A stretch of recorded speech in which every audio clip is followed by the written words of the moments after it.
March 14th, 2024. 4:47 a.m. Rural Lancaster County, Pennsylvania. Fog sits heavy over 200 acres of farmland, rolling hills, white fences, a colonial revival mansion set back from the road, invisible from the nearest highway. The property is registered to a limited liability corporation called Keystone Heritage Holdings. On paper, it's a gentleman's farm. Horse stables, a guest house, a heated indoor riding arena that hasn't seen a horse in over 19 months. At 4:47 a.m., 46 federal agents from the FBI's Philadelphia field office and the Department of Homeland Security Investigations move through the fog in a synchronized column. No sirens, no lights. Tactical vehicles roll across the manicured lawn, leaving deep tracks in the frost-covered grass. Agents in ballistic vests fan out across the compound in 3 teams, one to the main residence, one to the converted riding arena, one to a cluster of outbuildings near the eastern tree line. A battering ram strikes the front door of the mansion. The sound cracks through the valley like a rifle shot. Inside, they find the owner in bed. No resistance. No weapon drawn, just a 63-year-old man in silk pajamas, blinking against the flashlight beams, asking if there's been some kind of mistake. There has been no mistake. The man in the bed is Pennsylvania State Senator Raymond J. Caldwell. Republican. 18-year incumbent. Chairman of the state's Commerce and Economic Development Committee. A man who has stood behind podiums in Harrisburg and Washington calling for tougher border enforcement, harsher penalties for drug traffickers, and mandatory minimum sentences for fentanyl distribution. A man who, according to a 127-page federal indictment unsealed that morning, had been operating one of the largest drug storage and distribution hubs on the eastern seaboard for over 4 years. The investigation didn't begin with Senator Caldwell. It didn't begin in Pennsylvania at all. 14 months earlier, in January 2023, Homeland Security Investigations agents in Newark, New Jersey, intercepted a tractor trailer carrying industrial cleaning supplies across the George Washington Bridge. A routine inspection triggered by a broken taillight. The driver, a 41-year-old commercial hauler named Dennis Pratt, presented valid shipping documents from a janitorial supply company based in Allentown. The documents checked out. The license checked out. The manifest checked out. But the weight didn't. The trailer was listed as carrying 8,000 pounds of bulk bleach concentrate and floor stripper. The weigh station reading showed 15,240 pounds. A discrepancy of over 7,000 pounds. Agents opened the rear doors. Behind the first 2 rows of legitimate cleaning product sat 143 vacuum-sealed bales wrapped in black industrial plastic. Field testing revealed the contents: methamphetamine, fentanyl, and cocaine hydrochloride, totaling approximately 3,100 pounds, with a street value exceeding $47 million. Dennis Pratt cooperated within hours. His story opened a door that investigators would spend over a year walking through, and behind that door was a network far more sophisticated, far more insulated, and far more politically protected than anyone initially anticipated. Pratt told investigators he had been making runs for a logistics coordinator he knew only as the architect. Deliveries originated from stash houses in the Baltimore-Washington corridor, moved north through a series of relay points, and terminated at a rural property in Lancaster County. He had made the drive 11 times over 7 months. Each time, he was met at the property by a private security team who unloaded the cargo into a large indoor structure, what Pratt described as some kind of barn or warehouse. He was paid $15,000 per delivery in cash, handed to him in a sealed manila envelope by a man he never identified. The Lancaster County address Pratt provided matched a property owned by Keystone Heritage Holdings.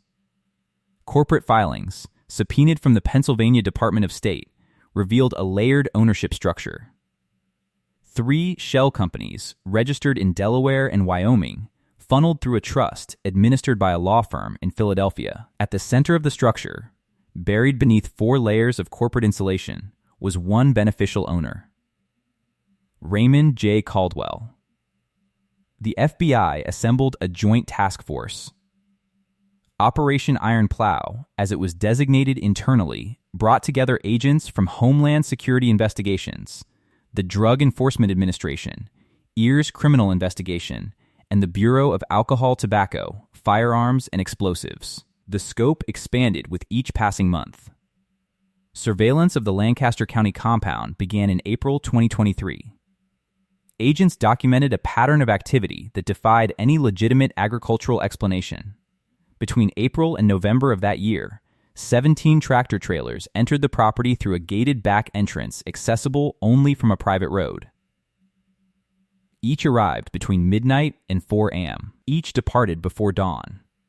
Thermal imaging from aerial surveillance showed significant heat signatures emanating from the converted riding arena, consistent with industrial-scale climate-controlled storage, not livestock.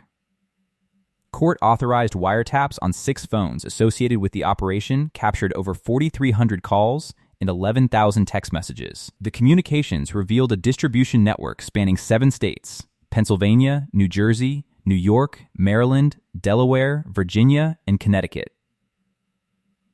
Mid-level distributors received shipments from the Lancaster compound and broke them down into smaller quantities for street-level distribution in Philadelphia, Newark, Baltimore, Wilmington, and Hartford.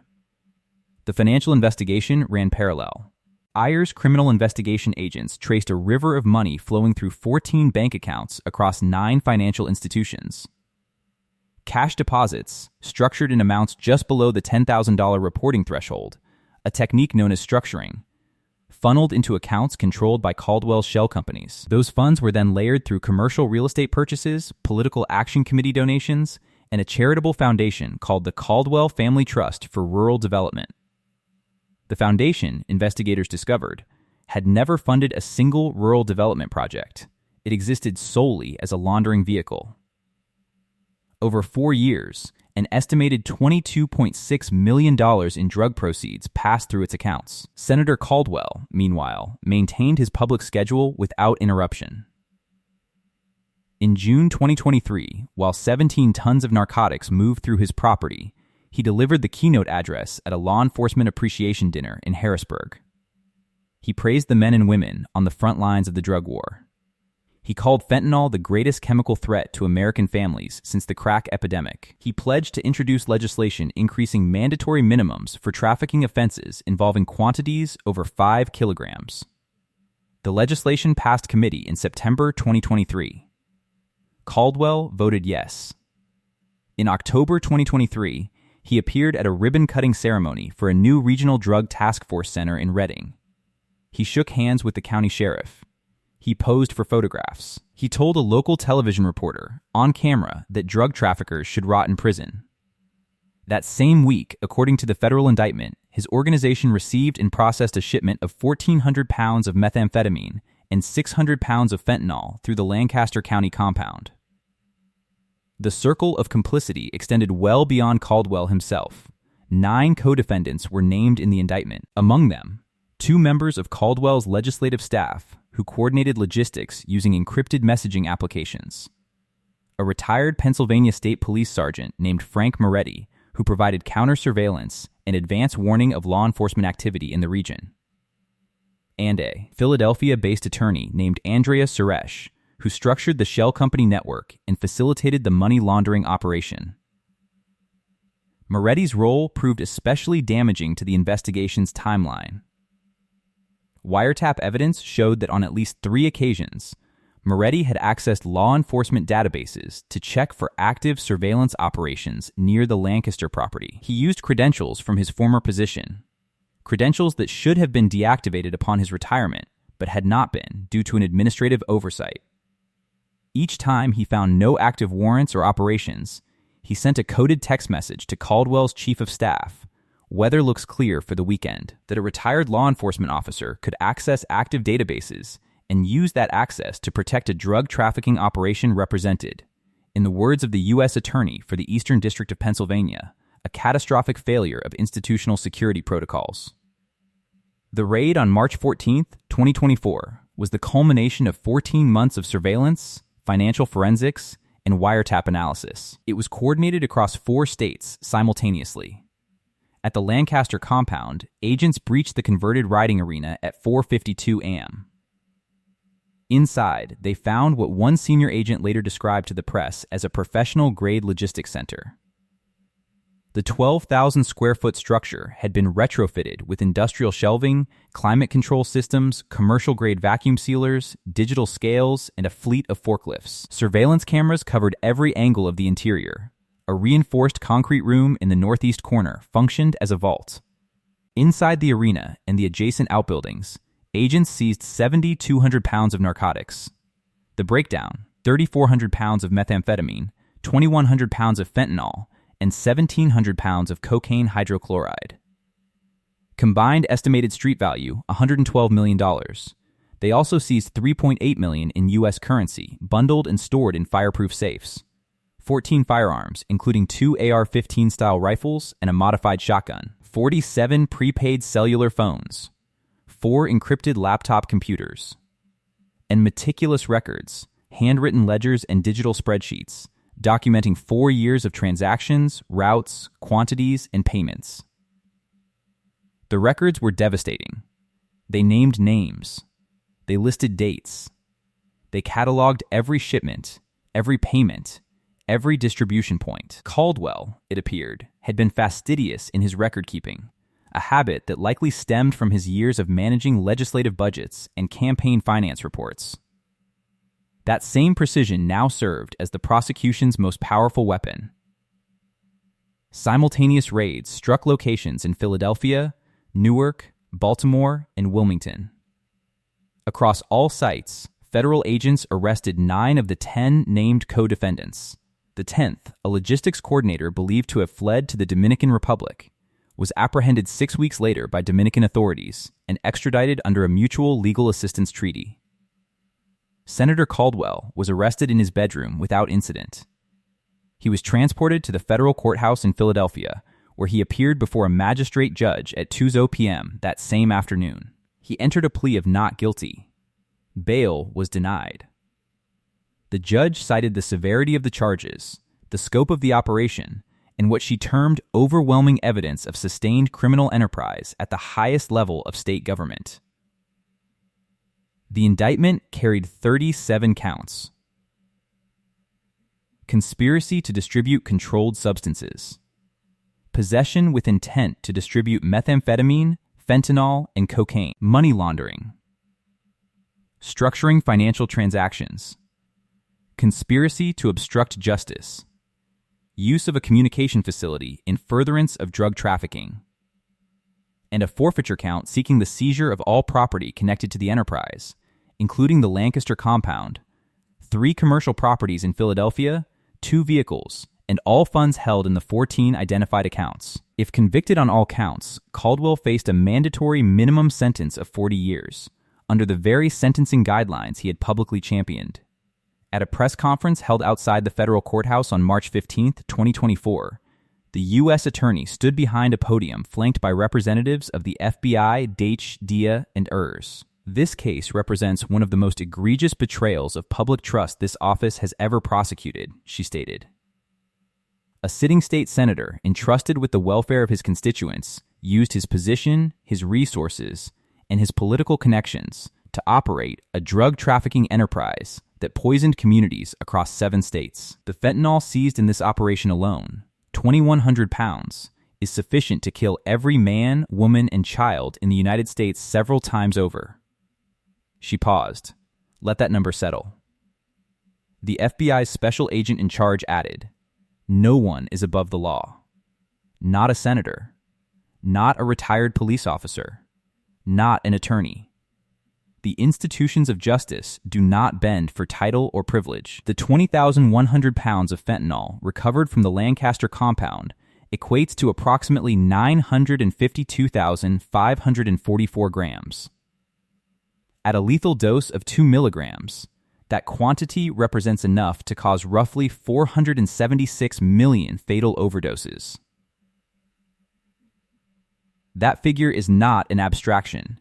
It is a measure of devastation averted. In the communities served by Caldwell's distribution network, neighborhoods in North Philadelphia, Camden, West Baltimore, East Wilmington, fentanyl overdose deaths had risen 34% over the period of the conspiracy's operation.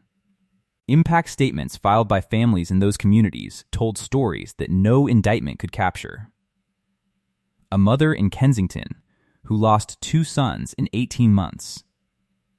A paramedic in Camden who described responding to the same address 4 times in a single week. A high school counselor in Baltimore who watched her student population shrink, not from graduation, but from funerals. Consider what this case reveals, not merely the corruption of one man, but the vulnerability of systems designed to prevent exactly this kind of infiltration.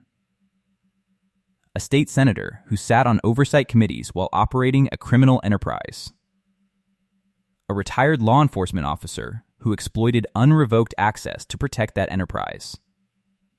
An attorney who weaponized corporate law to conceal it. Legislative staff who used government resources to facilitate it. Every layer of protection failed. Every safeguard was circumvented by someone entrusted to uphold it. Operation Ironplow dismantled one network. It removed 7,200 pounds of poison from the supply chain. It held powerful people accountable. But the systems that allowed Raymond J. Caldwell to operate in plain sight for 4 years, the gaps in corporate transparency, the failures of credential management, the blind spots created by political influence, those systems remain. They are structural. They are exploitable. And somewhere, right now, someone is studying those gaps with the same calculating precision that Caldwell brought to his ledgers. The fog over Lancaster County lifted by mid-morning on March 14. The compound sat empty, cordoned in yellow tape, its secrets cataloged and boxed into evidence. But the fog over the systems that made it all possible has not lifted yet. Not yet.